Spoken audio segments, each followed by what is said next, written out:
Welcome to Aliens with JW, the podcast where aliens have conversations with humans. Today's episode is one that hits home. We're diving into the world of fatherhood. Joining me today is Henry Beards, a proud father and the author of the book Reclaiming Fatherhood, The Black Man's Journey. Henry, welcome to the show. Thank you. Appreciate the opportunity to speak. Let's start at the beginning. What inspired you to create your book? Well, I started thinking about writing seriously while UPS. To be honest, it's kind of a creative outlet that I had as I processed throughout my career there. But what really inspired me too was my mother's struggles, everyday life. People I met, stories I heard, things I noticed while on the road or on the road. So that kind of inspired me to put out this book. This is my third book after the first two. So this book really inspired me, from the struggles, everyday life, people I met, stories I heard, and so on throughout my path of life. That's amazing. Can you take us back to when you first found out you were going to be a father? What was going through your mind at the moment? Oh man, that's a lot going through my mind. So, the responsibility of that responsibility, it was overwhelming. If I look at it, I really didn't have that father figure in my life except for my mother. So, silently becoming a father in my own thoughts, of course, I knew it would be something different. But I was willing to take that on because I wanted to make sure that I give something back that I really didn't have. So exciting, scared, nervous. Um, I have a fantastic partner, my wife, who we're going on 33 years of marriage. So that wasn't the issue. The issue was me making sure that I can try to give to my first kid and possibly more, which I had another one, the things that I was not able to get or achieve or support, love, and I can keep going on and on that I didn't experience from that part of my life being having a father. Was there anything you felt unprepared for in the beginning? Um, well, you don't know what to prepare for, and I always tell folks it's funny because as bad as the character may look now, some of the things that I wanted out of being a father was seen on a show called The Cosby Show, right? Because I always wanted to have the father figure, the family that had a supportive wife that was a partner, able to have kids that I can educate and build a legacy on. So I always wanted that vision, the home, the fence, the dog, and everything else. Um, but going into it, is going into, world of the unexpected. Because again, I only seen one half of it. So I didn't know what was coming, but I was willing to take that challenge. The that show that you mentioned, I grew up watching this show almost every day with my parents, and my parents were even to this day, and I'm doing stuff, and there are quotes scenes from that show, and they were like, "This is what Theo did," and I will all start laughing because they would use it to quote me to give me advice. So that show was such a legendary show that my parents still use it to this day. Yeah. Um, how did becoming a dad change your perspective on life? Well, becoming a dad, I want to say, it's it kind of goes in increments, right? Yeah, first, the baby's born, and then it's like, what's next, right? And of course, I have my mom there. I have, Fortunately, I was blessed to have a father-in-law and a mother-in-law on that side as well. Um, but it's new. And the thing that keeps you on track is making sure that you stay focused as far as what the goals are. And the goals are to, from my seat, because I wanted to do something that I wanted in my life, the goal was to make sure that me as a supporter, provider, a love, a mentor, a leader, a teacher, I can go on and on for my family. So as you think with that road and have that determination, things seem to fall apart. That doesn't mean fall into to scope.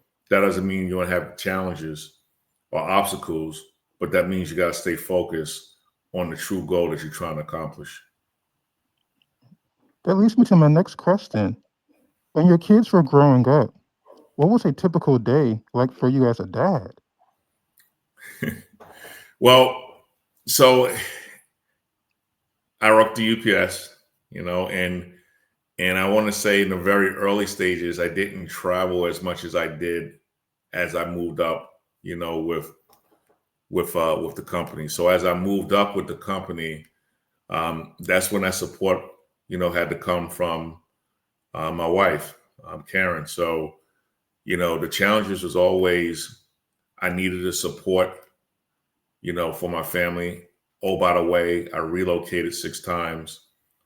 Oh, by the way, I traveled when I wasn't in relocation. Oh, by the way, I had this huge responsibility. But this is when the support comes in as well. So as things happen and kids grow and situations come up and everything evolves, you still somehow need some type of support. With that said, there are going to be fathers that don't have that support, right? So again, go back to what I said before. You have to, if you take the responsibility of being a father, you got to figure it out. So however that looks as far as what you need to do, you need to make sure that you accomplish the goal, because the goal is family first. Or everything else is secondary, especially when you take the responsibility to be a father. I want to throw in a black father, because there are a lot of things that come after you, obstacles, challenges that you will come to, and you have to be resilient as far as how to overcome those obstacles. That leads me to my next one. How do you balance fatherhood with work and other responsibilities? I go back, you have to put family first. There's going to be, and it really depends on what type of responsibility you have outside of being a parent, family person, or however it looks. So whatever job that you may have, profession, however it look, you still got to put your family first, and you got to have faith. Some people may not be believers of faith. I'm just telling you what helped me as far as having faith, putting your family first, making sure that they're involved in those key decisions, that you're not out there running, without having the support, because you're going to need their support. So you got to make sure everything's in place. And it starts with faith, and it starts with family first. And then after that, everything seems to stay put or stay focused, because sometimes, again, you'll hit a barrier that's going to set you back. And when you fall, your family is always going to be there. And of course, if you have faith, you believe that that fall is only a hiccup, and it's going to propel you to do something better. Yeah. And talking about faith, how did your faith help you become a better father and grow as a father? Well, faith. So again, as a first generation educated in my family, and not having maybe the financial support that may some other folks may have, um, that faith will get you by, as far as when you see things happening that you just don't know how you're going to get through it. And you gotta. For me, I had to sit back and say I have to believe that it's going to get done. and maybe I didn't see the vision or see how it was going to get done, but I had faith in myself and you know a being that is going to get done. So I couldn't sit there and I couldn't get as frustrated or so frustrated that I gave up. I give up. You know, I have to figure out, and you have to have faith. You have to have trust. You have to have confidence in yourself and your ability, and you got to want to do the right thing. And that's what I try to um, emphasize in the book. You're gonna have challenges out there, you know, but you can't get away. We have too many kids out there that don't have fathers in their life. You have to get over those obstacles and figure it out. And that can be from mentoring, that can be from, like I said, faith, that can be from finding a way to make sure that you're in the lives of your kids because they're going to need you. And believe me, as as the world's evolving, they're going to need you more and more. And talking about challenging times, what has been one of the most challenging moment or seasons in your fatherhood journey so far? Oh, it's there's I mean there's many. There are small ones and there are big ones. I want to see the most challenging times is when I want to say I had to leave my family to go say relocate and then go find or search for another place because of the ask of the job. That's always been a challenge because I had to leave my family behind, and then after finding something, I had to travel back and forward. I want to say the biggest challenge when that situation came up was my move from California to New York, whereas my kids were still in school. And it took us about 6 months to move from California to New York. So there was weeks that I had to maybe stay over. But that whole process is I was away from my family more than I wanted to be. And then, of course, my kids were involved in sports. So I put a lot on my wife, who was running around and had to take them to different activities and things of that nature. And of course, we're not from California, we're from New York. So it's not like we had this huge support. So that was probably one of my biggest challenges, making sure that I was still able to do what I was capable of doing. And it took some work, different time change. I was tired. It took a lot. It took a lot. But again, that was just something that as a family we overcame. Yeah, and talking about your children, what is one thing that your children have taught you? Listen, patience. Yeah, it's you have to first of all you have to listen, and we as parents can't know it all, especially with the environment that actually your kids is helping you manage and grow your kids, your environment. You have to send them out. So just being able to navigate what they're going through and listen. Like I go back to that listen and try to give the best advice possible, without dictating what you want done. So just trying to make sure that they see what I'm trying to give them the vision to see without telling them what to do. And that is more and more of a challenge as they get older and involved to their own, of course, personal lives. Because being a parent, some of those situations, most of the situations you've been through, been there, son, and done that, right? But you still have to allow them to kind of navigate and reach it as they're thinking they're reaching it with guidance or without guidance, but you still have to direct them the right way. Yeah. In reading your book, I know you were talking about a lot of values and lessons that you were passing on to your children. So that leads me to my next one. What values or lessons have you passed on to your children? I want to. I think the big one is integrity. And I have a great relationship with my kids. We talk every day, and I'm not talking a high buy. I'm talking about conversation talks. We talk every day. I think the trust that they have in me, that they can tell me whatever's on their mind, and I can tell them whatever's on my mind. I think is the biggest thing. And when you instill a trust, uh, a deed of being good, because my children will help people as well. A deed of having faith, staying within themselves, a deed of growing, educating themselves. That I think that's the biggest thing my wife and I would try to instill with our children. We knew my wife is highly educated as well. We knew that in order for our children to make it, they had to be educated. It wasn't an option as far as them not continuing their education.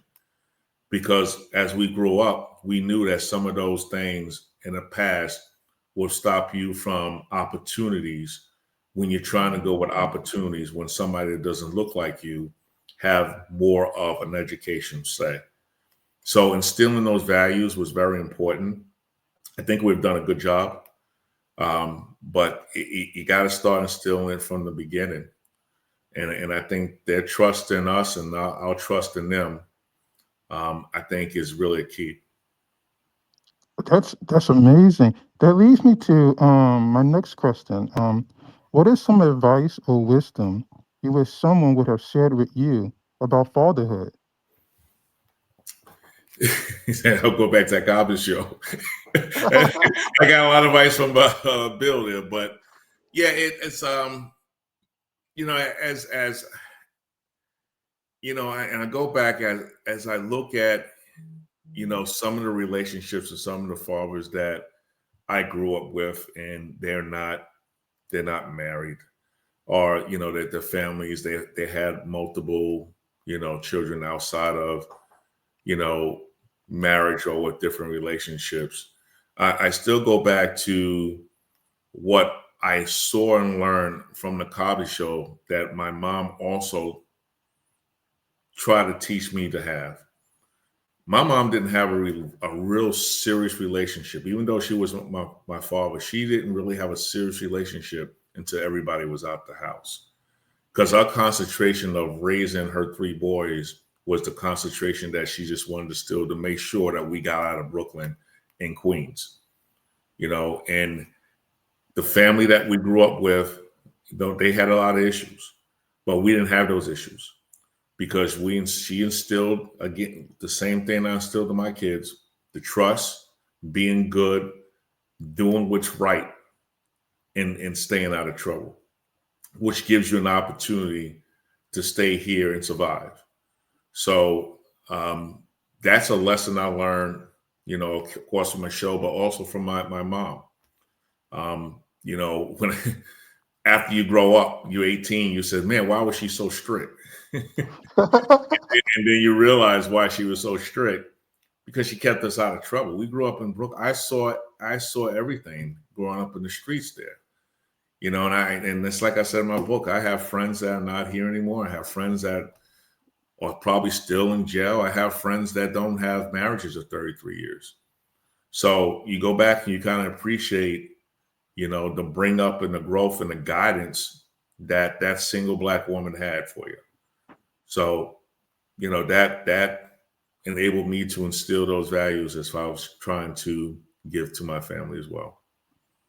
Like having parents, like to this day, like I look at my parents, and I look at the values that they instilled in me, and I always see myself following their guidance and implementing their guidance, and constantly just going back to the things that they said to me.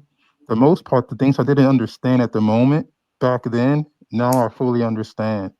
That leads me to my next question, the next part. For this last part, I'm going to ask you some random questions. And so the first thing that comes to you in your book, I noticed that you said being pop. What does being pops mean to you?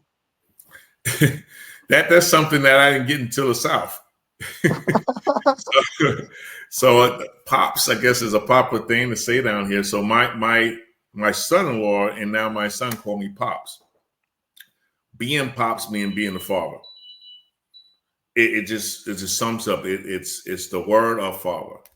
They say pops, dad, pops, father, pops. So it means something. I don't know if they understand how much it means, because every time they say it, it means that I'm their father. I'm the trusted one. I'm the guider. I'm the leader. I'm the mentor. I'm Pops. Yeah, that didn't actually catch until we moved down to the Carolinas, and it didn't catch right away. I want to say it didn't for the last maybe 3 years. That's when I started hearing Pops. I'm from the South, so when you said that, I started laughing because I'm from I'm from New Orleans, so Louisiana, and I also grew up in Mississippi, North Carolina, so it made me laugh so much. Uh, what is your favorite dad joke? Uh, Henrique. So because I'm a Gemini, they will say I have two different personalities. They say one day I'm a Henry and one day I'm Henrique. So the favorite thing is, hey, who do we have today? Is it Henry or is it Henrique? So I think that makes me chuckle because I'm aware, but I'm not aware sometimes as far as my mood swings there.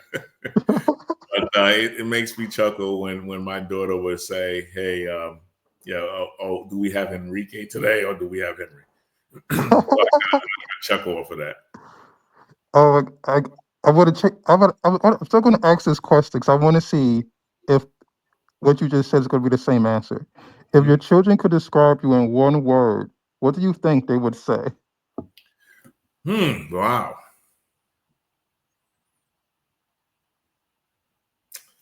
One word.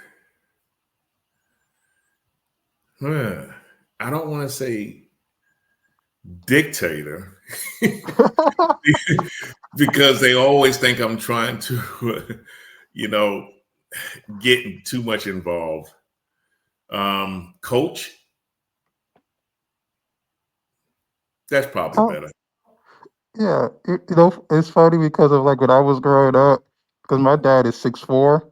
He's a Uh-huh. big guy. Like my dad's like right now, he's 6'4", like 250, 260. So he could come off as a dictator, but my dad's the nicest guy in the world. So it's kind of funny to where like to this day, me and my dad are like best friends. We communicate on a regular basis. We hang out. But when I was growing up, I'm like, he could be a dictator, but now I'm like, nah, he wasn't a dictator. He just was he just was a big guy.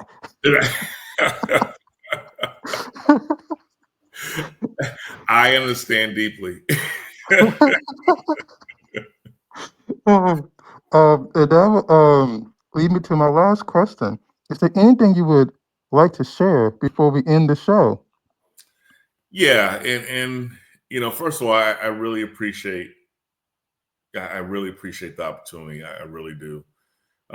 Because the more I have an opportunity, to educate black men is the more I think I'm giving to what maybe some of the things I didn't have when I was growing up.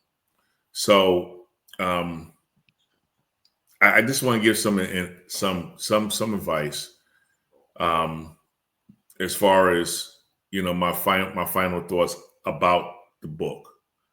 Um, reclaiming fatherhood it just isn't like a pass. It's about possibilities, and I kind of go back to how I started. We grew up on the 13th floor in Brooklyn. It was three boys. We had two rooms. One was a kitchen and one was a bedroom, right? And it was a struggle. It was a struggle, and when you see that every day, sometimes you become part of that. So I was hoping that writing this book, and I'm saying reclaiming fatherhood, is because it's a reclaiming and it's a challenge to folks who may be in those situations or don't understand the importance of being a black dad. So, the possibilities is about owning our own stories. We all have our different stories, but that doesn't mean that those stories, if they're not good stories, can't turn into good stories. So we have our own stories. We have to make sure that we're not ashamed of them. We live them. We're not ashamed of them, but it's only growth because those stories will enable you to grow if they're not positive stories. And I wrote this book because I believe that when Black men stand in their truth, they create healing, right? And it echoes across generations. We have to make sure that our generations are ready for the challenges that's coming. So I think that's very important. Um, and I want to make sure that that is that is applied when they read the book and they're thinking about it. So if anybody's listening out there today, right? If they're listening, one day, one decision, one step at a time, right? You got to thank yourself for walking the journey, and I thank people for walking this journey with me because I pulled a lot out of this book, and we really need to continue to build, continue to reclaim, and continue to keep moving forward. So that's what I want to leave folks with. Mm. It's an amazing book. I read it. It was one of those books that when I was reading it, it it it captivated me in my heart, and it was things that my parents was also teaching me, and so it is a universal book. I feel in from my own personal experience that a lot of people can relate to, and there's different stories in there that when you read it, you'll be like you can relate to it in so many different ways. So I want to say it's an amazing book. And do you want to tell people where they can find your book? Yes, you can go. It's on a couple of platforms. It's on Amazon. It's on Barnes and Nobles. And each of those platforms, you have an opportunity to buy an Audible. Audible is actually coming out with my first book, How to Know When to Go. The second Audible will be out within a couple of weeks. Is Reclaiming Fatherhood, and then my third safety book will be out afterwards. So that's how you see it. That's how you get it right now. We're on the process of trying to get into libraries, trying to get into book clubs and bookstores. So that's a work in process. Folks, just to let you know that I wrote these books, all three, within a 6-month period. So when I retired, I started and I would grind it and grind it and grind it. So processing and taking, but go out and buy it. I think you enjoy it to your point, and support the journey. Mhm. Well, that's a wrap for today's show. Huge thank you to Henry Beards for taking the time to come on my show. If you like the conversation, feel free to share with a friend or a loved one. Until next time on Aliens with JW, the podcast where aliens have conversations with humans. Bye now.